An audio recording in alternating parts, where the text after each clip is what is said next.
which you kind of have to cake it on, but it then kind of refines itself over time.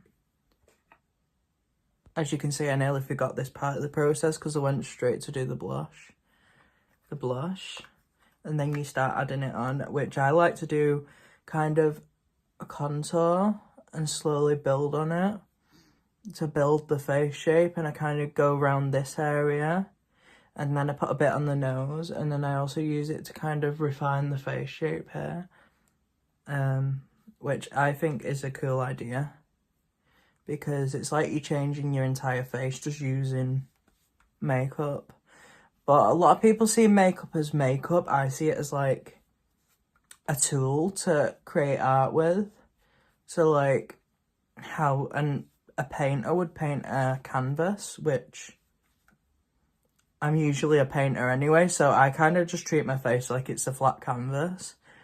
But even though it's a 3D object, obviously, it kind of helps, but you need to be able to have that varied skill set to move between a 3D object with your artistry as well as a 2D canvas, which a canvas isn't 2D, but technically it's a flat surface, so it would still class as that in that sense.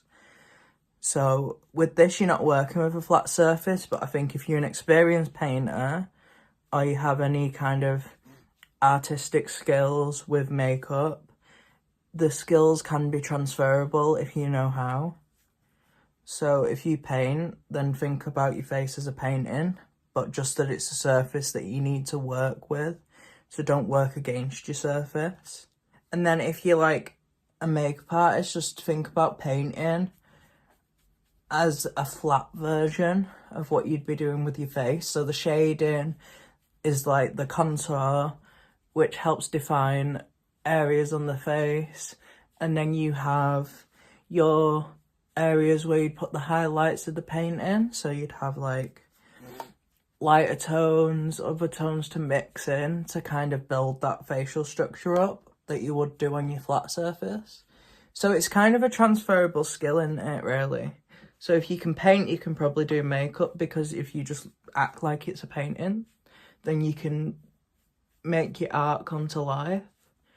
And then vice versa, if you're a makeup artist, you can probably do painting, just pretend you're doing it on a face, but it's probably easier because it's a flat surface in that sense. So this is like a reverse kind of contour, which I kind of just came up with it myself. I don't know why it works, but it does. So I kind of use this only, and it creates a contour without it being a contour, and it's weird. It's like reverse psychology, but it works for me. So yes. Now I'm using some, I'll have to say it the posh way, Estee Lauder eyeshadow, because I like this eyeshadow with this kind of look. So what I'd now do is I will apply the eyeshadow and be like, I'll do it in a time lapse.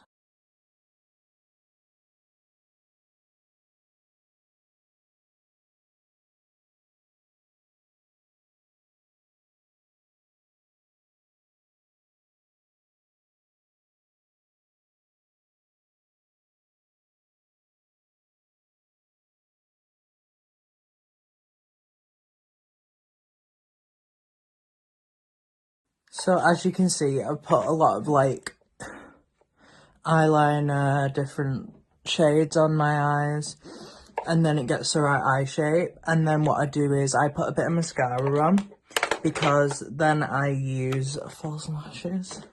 So the ones I use for DLA, which if you're wondering what DLA stands for, it's probably not what you're thinking it stands for. It means Dead Wings Likes Art. Basically, as you can see, I put mascara on and stuff, which helps me in preparation to get the right shape for the eyelashes, which I then will secure in even more with a little bit of mascara, because then it ensures that I can stick it precisely to my eye where I want it. So what I do is, because these are magnetic eyelashes, I usually get this part here, and I just put like a little blob, because This then dries to my eye kind of thing. As you can see, it's got loads of mascara stuck to it from last time I used it. But you want to kind of just get the magnets, and then it doesn't cause much collateral damage to your eye makeup. Because this is for my left eye. And then you kind of just...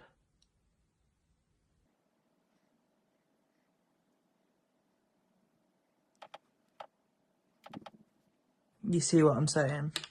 And then I'll go back in with no collateral damage as such there. I can probably do the other eye and then go back in with some mascara before I do the other eye though. So for me, it's kind of a process of just sticking it to that. So it's like, it's more organic and part of my eyelashes this way then.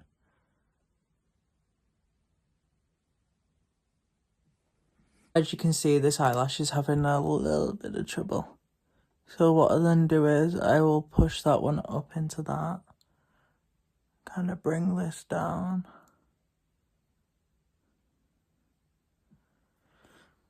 And then I can kind of guide it to sit in the right place.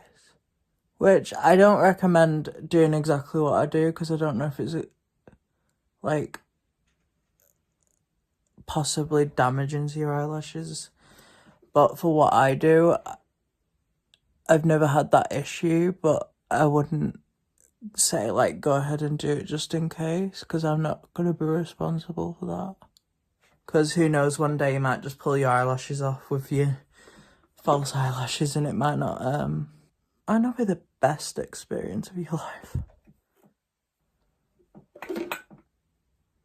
And it doesn't matter if it's just slightly messy because the character has usually very messy kind of style. And now you're going to find this really strange, but sometimes with a character, you can get away with using mascara for the eyebrows because then it kind of creates that same tone you're trying to create. So this character has like really shocked eyebrows. It kind of blocks in that main shape and keeps it more waterproof this. But then I can just kind of refine the edges. I look like I should be in an old-fashioned movie right now. You can see it coming together though, if you know what you're doing. You can even use just a little bit of eyeliner for that edge. So as you can see, like, it works the way I want it to. And then what I will do is go and get my lipstick.